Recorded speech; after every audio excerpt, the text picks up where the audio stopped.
అధికార పార్టీ నేతలే కాదు వారి అండ ఉన్నవారు కూడా రెచ్చిపోతూ ఉన్నారు. ఇష్టారాజ్యంగా వ్యవహరిస్తూ ఉన్నారు. వైఎస్ఆర్ జిల్లా సుండుపల్లిలో అధికార పార్టీ నేతలు ఎర్రచందనం స్మగ్లర్గా పేర్కొన్న మహేష్ నాయుడును కలిసి అర్ధరాత్రి సమయంలో గ్రామంలో బీభత్సాన్ని సృష్టించారు.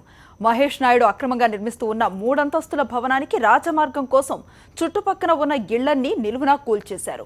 ఇందులో సుండుపల్లి వైఎస్ఆర్సీపీ మండల కన్వీనర్ ఆనందరెడ్డి, ఎంపీపీ అజంతమ్మ దంపతులు నిర్మించుకుంటున్న భవనం కూడా ఉంది. అదేమని ప్రశ్నిస్తే అవన్నీ ప్రభుత్వ భూములంటూ బుకాయిస్తూ ఉన్నారు. ఆ స్థలం తమకు తరతరాల నుంచి వస్తూ ఉన్న ఆస్తి అని ఆనందరెడ్డి, అజంతమ్మ దంపతులు అంటున్నారు. ఆ స్థలంలో పార్టీ కార్యాలయాన్ని నిర్మించుకుంటున్నామని, దాన్ని అడ్డుకునేందుకు గతంలో ఎన్నో ప్రయత్నాలు చేశారని అన్నారు. కుదరకపోయేసరికి రాత్రి ఎవరూ లేని సమయంలో భవనాన్ని కూల్చేశారని బాధితులు ఆరోపిస్తున్నారు. ఇక అది ప్రభుత్వ భూమి అయితే రెవెన్యూ అధికారులతో పోలీసులో చర్య తీసుకోవాలి, కానీ ప్రైవేటు వ్యక్తి అయిన మహేష్ నాయుడుకి భవనాన్ని నేలమట్టం చేసే హక్కు ఎవరిచ్చారని ప్రశ్నిస్తున్నారు.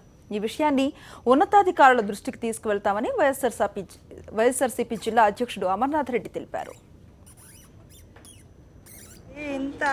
ఇంత అరాచకత్వము, జేసీబీతో లేపేసి ఇల్లు లేపేస్తే ఇప్పుడు మేము కూడా ఇంకొక ఇల్లు లేపేసేదానికి పోతే ఇంకా ల్యాండ్ ఆర్డర్ ఏముంటుంది? ఏదన్నా ఒకవేళ అది వంకపోరం బొక్క అయితే వాళ్ళు చూసుకుంటారు, ఎంఆర్ఓ చూసుకుంటాడు, వాళ్ళు రెవెన్యూ వాళ్ళు చూసుకుంటారు, లేదంటే పోలీసులు చూసుకుంటారు. ఇది ప్రైవేట్ వ్యక్తికి ఏం అవసరము? ఇప్పుడు మన భూమిది కాబట్టి మనం కట్టుకున్నాము. అది అసలు మాకు సర్వే చేసింది తెలీదు, అది వంకపోరం బోక అనేది మాకు తెలీదు. మాది ఉన్నింది ఇప్పుడు ఇది వంకపోరం బోక అయితే ఈ నుంచి 4 ఇళ్ళు ఉన్నాయి.